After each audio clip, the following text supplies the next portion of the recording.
नमस्कार। MP news के इस खास प्रोग्राम न्यूज रूम से इस वक्त आपके साथ मैं हूं श्रद्धा बुंदेला और न्यूज रूम में हम सबसे पहले बात करते हैं पंडित प्रदीप मिश्रा की। देखिए, मोदी है तो हिंदू है कहने पर कथावाचक पर दिग्विजय सिंह भड़क चुके हैं। हम आपको बता दें कि सीहोर के कथावाचक पंडित प्रदीप मिश्रा व्यास गादी से कथा के दौरान राजनीतिक से जुड़े बयानों को लेकर काफी चर्चाओं में पिछले कुछ समय से रहते हैं। उनके एक बयान पर अब मध्य प्रदेश के पूर्व सीएम और राज्यसभा सांसद दिग्विजय सिंह ने बड़ा हमला बोला है। दिग्विजय सिंह ने 11 महीने पुराना वीडियो जो है वो सोशल मीडिया पर जारी कर कई सवाल जो है वो खड़े कर दिए हैं। इस वीडियो में पंडित प्रदीप मिश्रा कह रहे हैं कि मोदी है तो हिंदू है, वो नहीं होगा तो रोगे ले देकर लोग मोदी के पीछे पड़ जाते हैं। इसी बात को लेकर दिग्विजय सिंह ने एक ट्वीट किया है और उसमें लिखा है कि माननीय मशहूर कथावाचक पंडित प्रदीप मिश्रा जी से बड़ी विनम्रता से पूछना चाहता हूं कि मोदी प्रसंग हमारे किस धार्मिक ग्रंथ का अंग है। आप कह रहे हैं कि मोदी है तो हिंदू है। क्या हिंदुओं का अस्तित्व मोदी जी के जन्म के बाद हुआ है? सनातन धर्म, जिसे अब हिंदू धर्म भी कहा जाता है, हजारों साल पुराना है, अनंत है। आपके यह प्रवचन हमारे सनातन धर्म, उसकी मान्यता, परंपरा, संस्कार और संस्कृति के विरुद्ध है। आप धार्मिक कथा कह रहे हैं या फिर मोदी जी का प्रचार कर रहे हैं। अब दिग्विजय सिंह की तरफ से बयान आया था तो उसका पलटवार भी बीजेपी की तरफ से तो आना ही था और बस उनका बयान जो सामने आया उसी पर पलटवार कर दिया बीजेपी की तरफ से गृह मंत्री डॉक्टर नरोत्तम मिश्रा ने। उन्होंने कहा कि यह दिग्विजय सिंह वही है जो जाकिर नायक को शांति दूत कहते हैं। कांग्रेस नेता आचार्य कृष्णन ने दिग्विजय सिंह को संत की उपाधि दी थी, तब दिग्विजय सिंह बोले नहीं थे, वे सिर्फ मुस्कुरा गए थे। हिंदू साधु संतों को अपमानित करने का वो कोई भी अवसर नहीं छोड़ते। मोदी राम जन्मभूमि का शिलान्यास कर रहे थे, उसकी तारीख पर भी सवाल उठा दिए थे, ज्योतिषी बन गए थे। मोदी हिंदू हृदय सम्राट है, कोई संत उनकी तारीफ करता है तो दिग्विजय सिंह को पीड़ा हो जाती है। यही दिग्विजय सिंह की पीड़ा है। पूरी कांग्रेस घर बैठा दी है। 10 साल में एक नेता प्रतिपक्ष कांग्रेस नहीं चुन पाई है, इसलिए उन्हें कांग्रेस जोड़ो अभियान पर निकाला गया है। हालांकि जो पलटवार गृह मंत्री डॉक्टर नरोत्तम मिश्रा की तरफ से आया है उस पर कांग्रेस क्या कुछ कहती है यह आगे चलकर देखने वाली बात होगी। खबरों में आगे बढ़ते हैं और बात करते हैं सीएम के दौरे की।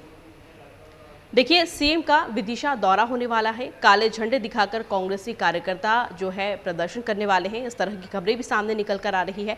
कांग्रेसी कार्यकर्ता और सामाजिक संगठनों की बैठक जो है वो वहां पर आयोजित की गई। इस बैठक के माध्यम से यह तय हुआ कि मुख्यमंत्री का आगमन जो है वो कानपुर में होगा। तब सभी साथी गांव कानपुर जाकर मुख्यमंत्री को काले झंडे दिखाकर उनकी विदिशा को लेकर अनदेखी और कई ज्वलंत मुद्दों पर उनकी चुप्पी का विरोध करने वाले हैं। बैठक में उपस्थित कांग्रेस नेता देवेंद्र राठौर ने कहा कि मुख्यमंत्री विजय सूर्य मंदिर मामले में चुप है।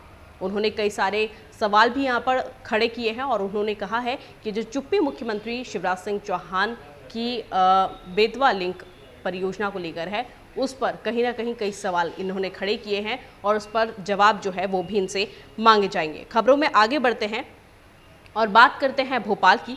देखिए, मध्य प्रदेश में नगर निगम के महापौर और नगर पालिका व नगर परिषद के अध्यक्ष के चुनाव की प्रणाली को लेकर काफी दिनों से असमंजस जो है वो चल रहा था, लेकिन अब यह गुरुवार को समाप्त हो चुका है।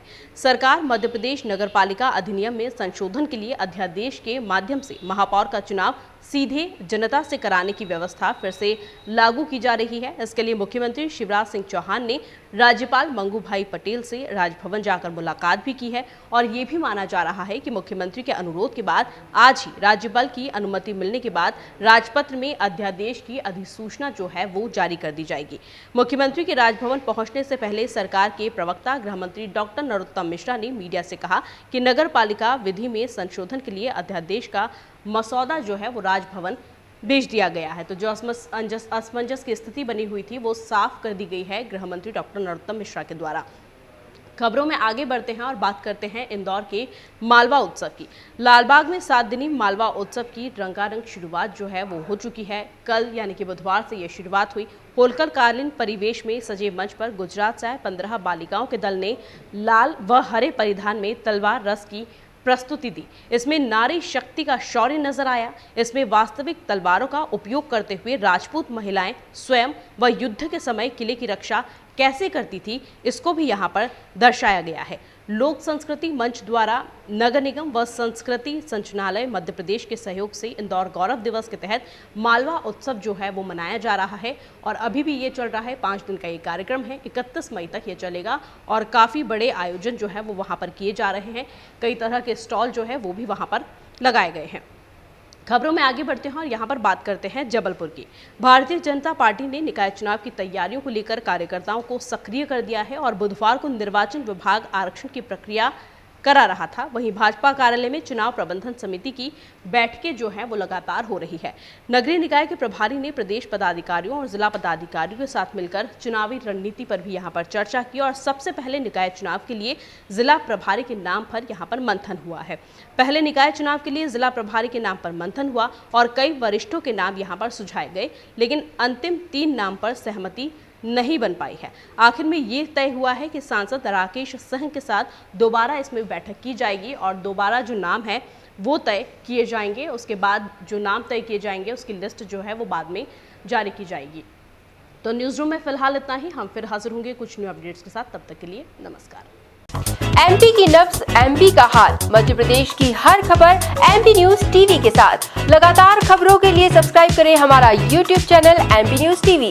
लेटेस्ट अपडेट्स के लिए बेल आइकन दबाना जरा भी न भूलें।